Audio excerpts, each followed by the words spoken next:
பீகாருடைய வெற்றி வந்து போலியானது சொல்றாங்களே, எப்படி பாக்குறீங்க? பட்டவர்த்தனமா மக்கள் ஓட்டு போட்டு இத்தனை கோடி பேர் ஓட்டு போட்டிருக்காங்க, இத்தனை பேர் வெற்றி பெற்று நான் கேட்குறேன், 40 உங்களுக்கு வரும்பொழுது உடனே வாக்காளர் மெஷின் நல்லா வேலை செஞ்சிருது, எல்லாமே நல்லா இருக்கு, எந்த பிரச்சனையும் இல்லை.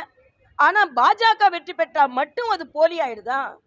ஆக நீங்க காலியாக போறீங்க, அதுதான் போலி போலின்னு சொல்லிட்டு இருக்கீங்க. அதனால அங்க எஃப்ஐஆர் போலி, அங்க எஸ்ஐஆர் போலின்னு சொன்னீங்கன்னா இங்க எஸ்ஐஆர் உங்களை காலி பண்ண போகுது. அதுக்காக உடனே எஸ்ஐஆரை வச்சு வெற்றி பெறாங்கன்னு இல்லை, போலி வாக்காளர்களை வச்சு நீங்க வெற்றி பெற்றிருக்கீங்க. அந்த போலி வாக்காளர்களை நீக்கும் பொழுது அந்த வெற்றி போலியில் இருந்து உண்மையான வெற்றியாக வருகிறது என்பதான் எனது கருத்து.